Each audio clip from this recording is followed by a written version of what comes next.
디스플레이 제조 장비 업체인 베셀. 올해 1분기 실적이 코로나19 사태에도 흑자를 기록하며 턴어라운드에 시동을 걸었다. 새로 진출한 항공사업 또한 중국 진출에 박차를 가하고 있다는데 베셀의 모멘텀은 정확히 무엇인지 서기만 대표이사를 직접 만나보는 시간 준비했다.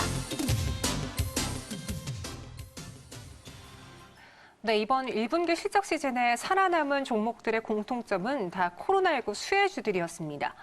그런데 코로나19 수혜주가 아님에도 불구하고 실적이 선방했다면 앞으로의 주가 상승도 얼마만큼 기대해 볼 수 있을까요? 그중에 베셀에 대해서 오늘 좀 전해드리도록 할게요. 대표이사 서기만 대표이사와 함께하겠습니다. 안녕하세요. 안녕하세요. 네. 사실 IT주들이라면 이번에 있었던 코로나19 피해를 피해갈 수가 참 없었을 텐데 베셀은 그래도 실적이 좋았습니다. 올해 1분기 실적 어땠습니까? 저희 1분기는 코로나 사태로 인해서 중국 비즈니스가 어려운 상황에서도 저희 중국의 메이저 업체들과 긴밀한 관계를 유지하면서 계속적으로 업무를 해왔습니다. 그런 관계로 매출은 114억 원, 당기 순이익은 26억 원으로 전년 동기 대비 흑자 전환을 했습니다. 작년 말 항공사업부의 물적 분할 이후 디스플레이 사업에서 중국 내 장비 반입 증가와 외환 환율 등의 영향으로 영업이익은 16억 원, 영업이익률은 14%를 달성했습니다. 작년 하반기 대형 디스플레이 수지에도 불구하고 장비 반입 취소와 연기 등으로 좋지 못한 성과를 기록했지만 올해에는 순조로운 출발과 한 단계 도약할 수 있는 한 해로 예상이 됩니다.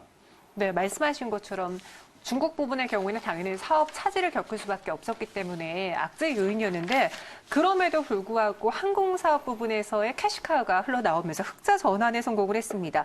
이 항공사업에 대한 진행 속도도 한번 들어보고 싶은데요. 예. 저희 베셀 에어로스페이스는 현재 6개의 항공 관련 국책 과제를 수행하고 있습니다. 그중 특히 플라잉카 항공 택시라고 불리우는 수직 이착륙 전기 자율 비행기 개발과 해양 관리를 위한 중형급 무인 항공기 개발 과제는 1차 년도 과제를 완료했습니다.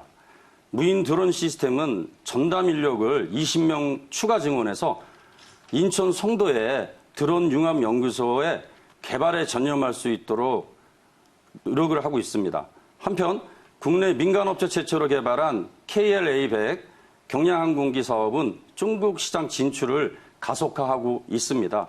2019년 12월 중국 강소사양 경제개발구 관리위원회와 경량항공기 생산과 관련 산업 육성을 위한 투자 협의를 통해서 3,000평 규모의 생산 공장을 무상 임대 계약을 체결했으며 현재는 중국 내 생산 및 판매를 위한 인증을 추진 중으로 내년까지는 인증 절차를 완료할 계획입니다. 네, 이 베셀 에어로스페이스에 대해서 이야기를 해주셨는데 지금 이 부분이 베셀의 주력 사업으로 지금 생각하시는 것 같거든요. 어떤 계획을 갖고 있는지 중장기적인 로드맵도 설명해 주세요. 예. 네.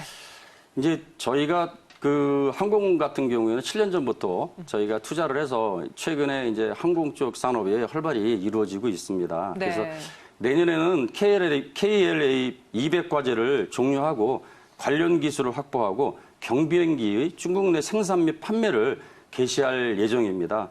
현재 진행 중인 중국에서의 인증 절차를 내년 상반기까지 마무리하고 하반기부터는 양산 판매가 가능할 걸로 예상하고 준비를 하고 있습니다. 현재 중국 정부는 항공산업을 최우선 육성산업으로 지정하고 항공 인프라 확대를 위해 경비행기 공항을 현재 200개 완공하였으며 2023년까지 700개 정도를 인증하겠다는 계획을 발표한 바 있습니다. 이에 따라서 2021년부터 경비행기의 수요가 폭발적으로 늘어날 걸로 예상됨에 따라 우리에게도 매출 확대 및 급성장을 할 수 있는 기반이 만들어진 것으로 예상이 됩니다. 아울러 현재 진행 중인 국책 과제들은 차질 없이 수행해서 2022년에는 해양수산부 및 해양경찰청 과제인 무인항공기 기반의 해양안전 및 불법 어업 수산생태계 관리 기술 개발을 완료하여 미래 4차 산업을 선도할 수 있는 기틀을 마련하고 아울러 미래 성장 동력인 항공택시의 기반 기술을 확보할 계획입니다. 네, 이야기를 쭉 들어보니까 이 항공, 방위 산업에 대해서 앞으로 주요 먹거리로 특히나 중국 시장은 이에 대해서 초점을 두고 있다라고 말씀해 주셨는데 무인이란 단어가 좀 많이 들렸거든요. 뭐 무인 택시, 무인 항공기, 무인 드론.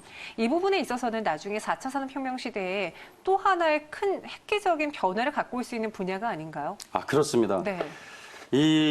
최근에 이제 그 미국이나 유럽 쪽에서도 많이 이제 집중을 하고 있는 산업 중에 하나인데요. 네. 올해는 베셀의 최대 매출을 저희는 이제 그런 쪽에 초점을 가지고 많은 노력을 좀 해왔습니다.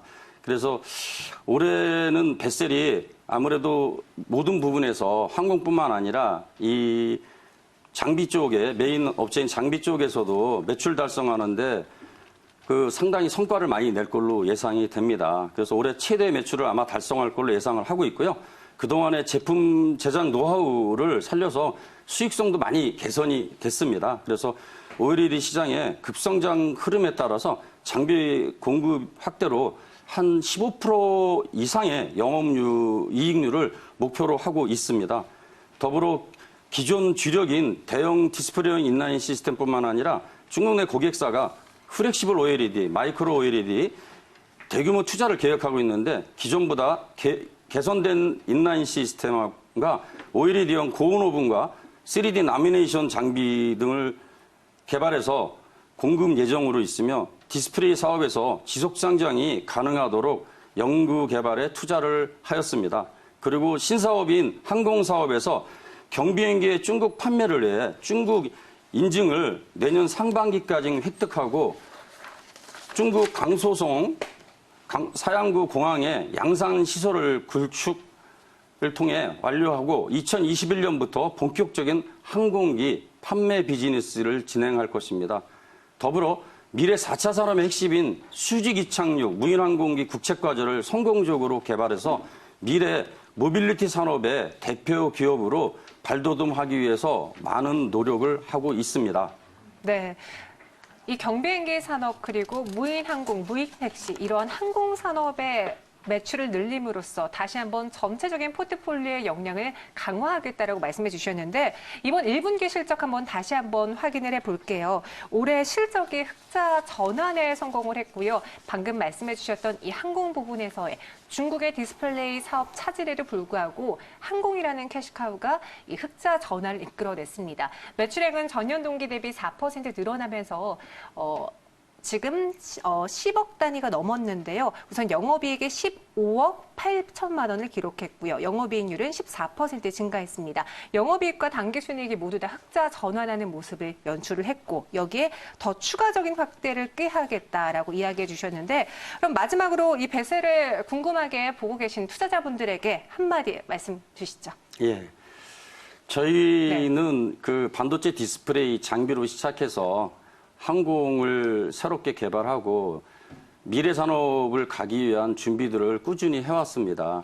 현재 여러 가지 어려움이 있습니다만 이 디스플레이 산업 자체가 사람의 눈으로 보는 그런 어떤 장치가 살아있는 한은 계속적으로 발전을 해나갈 걸로 예상을 하고 거기에 맞춰서 새로운 장비 개발과 기존에 있는 장비에 대한 업그레이드를 좀 하고 있습니다. 그리고 또 항공산업 같은 경우에는 미래 산업으로 생각을 하고 계속적인 투자를 해왔는데요. 아마 내년 정도부터는 상당히 항공 쪽에서 매출과 이익을 낼 수 있는 구조로 나갈 걸로 예상을 하고 있어서 항공 쪽에 내년에 많은 기대를 생각하고 올해 많은 준비를 하고 있습니다. 네, 현재 베셀의 주가 흐름 볼게요. 저희가 소개해드리면서 이 회사의 모멘텀에 좀 매력을 느끼신 투자자분들이 급격하게 사들이고 있습니다. 갑작스럽게 정적 발동이 걸렸는데요. 현재 9.42% 오름세를 보여주고 있고 조금 전에는 10.58% 상승한 2,875원까지 올랐습니다. 오늘 5거래일 만에 반등이 나와주고 있는 만큼 그동안의 주가 상승을 기다렸던 투자자분들에게 이번 실적에 대한 모멘텀 꼭 가져가 보시길 바라겠고요. 대표이사님 여기서 인사드리도록 할게요. 오늘 자세한 설명 고맙습니다. 감사합니다.